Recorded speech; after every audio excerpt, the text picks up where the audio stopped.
Welcome back to The Explainer. I'm your host, Dr. Evidentia. As a medical educator, my absolute favorite thing is helping you make sense of the science so you can make really informed health decisions. Today?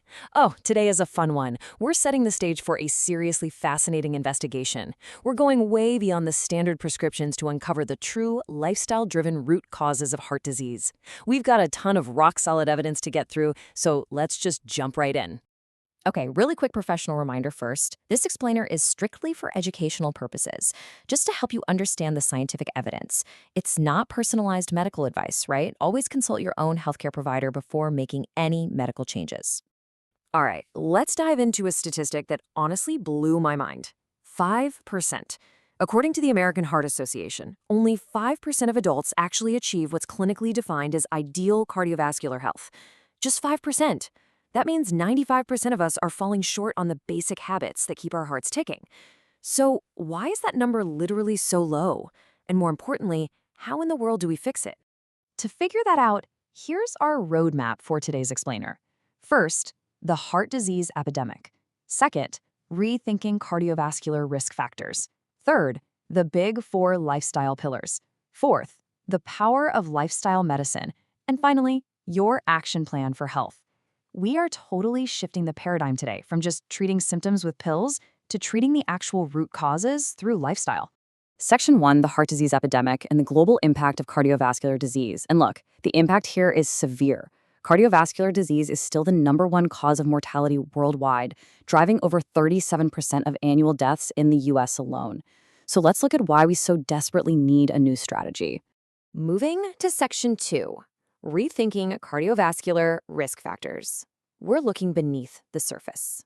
Because, honestly, it's time we stop treating modern medicine like a really sophisticated Band-Aid that only addresses intermediate symptoms instead of the actual root causes. Let's actually define a term you might hear thrown around at the clinic: metabolic syndrome. It's a cluster of metabolic abnormalities. It includes insulin resistance, which just means your body isn't processing energy properly, along with elevated blood pressure and depressed HDL, the good cholesterol. Get this, it's estimated that up to 38% of the adult US population has this syndrome. By looking at these surface symptoms together, we realize they share a common root: metabolic dysfunction. And that is heavily driven by excess abdominal body fat and lifestyle choices. Popping a single pill to lower blood sugar or cholesterol, well, that just doesn't cure that upstream lifestyle problem. And this leads us to a truly beautiful, empowering medical concept from the American Heart Association. It's called primordial prevention. Now, standard primary prevention usually just means treating existing risk factors to stop a heart attack. But primordial prevention, it takes it a massive step further. It means using strategies to avoid developing those adverse risk factors in the very first place. Seriously, imagine stopping high blood pressure, high cholesterol, or diabetes before they ever even have a chance to start. That's the goal here. To actually achieve primordial prevention, we've got to understand the difference between established and lifestyle risk factors. Established risk factors are the clinical endpoints doctors usually treat with prescriptions, things like hypertension, dyslipidemia, which is just the medical term for abnormal blood cholesterol, and diabetes. But then we have the lifestyle risk factors: poor diet, inactivity, smoking, and adiposity, or excess body fat. The science here is completely overwhelming. The lifestyle behaviors are what directly cause those established clinical diseases. What's really fascinating here is how this maps out the entire journey of disease, kind of like a giant pyramid. At the very peak, you have death and clinical endpoints like coronary disease and stroke. Down in the middle tiers, you've got those established clinical risk factors we just talked about: hypertension, diabetes, inflammation.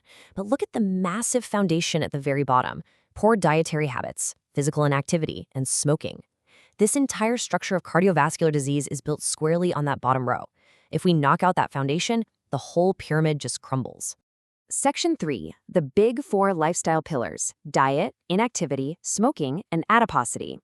Let's break down that massive pyramid foundation into the 4 main lifestyle behaviors that we, thankfully, actually have the power to control. We'll kick things off with the most rock-solid consensus in all of medicine. Smoking is absolutely devastating to your heart. Yet somehow, about 15.5% of adults still smoke. And secondhand smoke significantly increases risk for bystanders, too. But here's the incredibly empowering part. Quitting reduces your total mortality by roughly 1/3. A third? That is a massive, life-saving benefit. and it happens really quickly once you put down the cigarettes. Next up is physical inactivity. When you look at the data on mortality and activity levels, the greatest reduction in risk happens the exact moment you go from doing zero activity to just a little bit.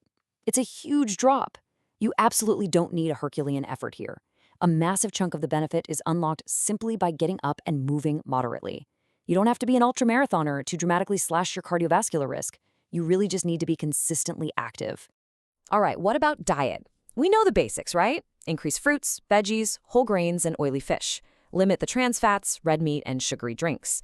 But what's super fascinating right now is the emerging scientific focus on overall dietary patterns. The Mediterranean and DASH diets are incredibly well established for heart health. But recently, researchers have also created a healthy plant-based diet index. This is an important nuance because it separates healthy plant foods like nuts, legumes, and whole grains from unhealthy plant foods like French fries and sugary juices. Because simply calling something plant-based isn't enough, the quality of those plants matters immensely. Our fourth pillar is adiposity, basically weight management. And the evidence here is so encouraging. In the massive NIH-funded Look Ahead trial, participants who achieved and maintained just a 7% weight loss significantly improved almost all of their cardiovascular risk factors, including blood pressure and blood sugar. Now, it didn't lower LDL cholesterol or acute event rates during the trial itself, but the widespread metabolic improvements from such a modest, totally achievable weight loss were profound. I mean, you don't need to lose 50% of your body weight to see incredible health benefits. Just 7% makes a massive biological difference. Section 4. The power of lifestyle medicine. Lifestyle as the ultimate treatment. Oh, and by the way, if you're finding this explainer helpful, please take a quick second to like and subscribe. It really helps out. Now, let's look at how powerful this combined lifestyle approach actually is. The crucial point here is summed up by one staggering number: 72%. In the famous Leon Diet Heart Study, which was a major secondary prevention trial for patients who had already suffered a heart attack, advice to consume a Mediterranean-type diet reduced the risk of another heart attack or cardiac death by a massive 72% over 4 years. 72! So lifestyle medicine isn't just about preventing disease in healthy people. It's incredibly potent for treating it too, often rivaling or even exceeding traditional pharmaceutical interventions. But here's where we run into a major problem in modern medicine.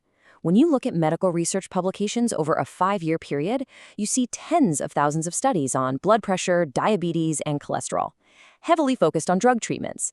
But the research on physical activity, diet, obesity, and smoking, it's comparatively tiny. Our scientific research, our funding, and our clinical focus are just heavily and honestly, unfairly skewed toward treating those downstream symptoms with pills instead of investigating the foundational lifestyle habits that can actually cure the root cause. Which brings us to Section 5, your action plan for health. Let's put all this evidence into practice.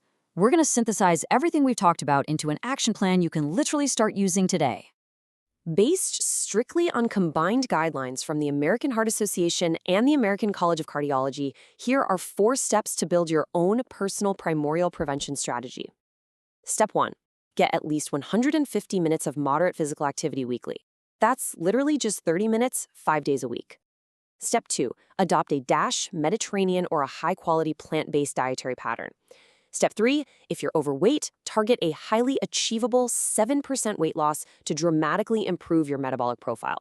And Step 4. Never smoke. And if you currently do, make a plan to quit immediately. It really is that straightforward, though. Yeah, it definitely requires daily commitment. So I want you to drop a comment below with your favorite way to get your 30 minutes of daily activity. Let's inspire each other. And here is my final question for you. Will you wait for the clinical endpoints to show up so you can treat them with a lifetime of pills, or will you fix the foundation today? Remember, the true root cause of heart disease isn't a lack of medication, it's our daily habits. I am Dr. Evidentia, reminding you to make informed health decisions through reliable evidence. See you in the next explainer.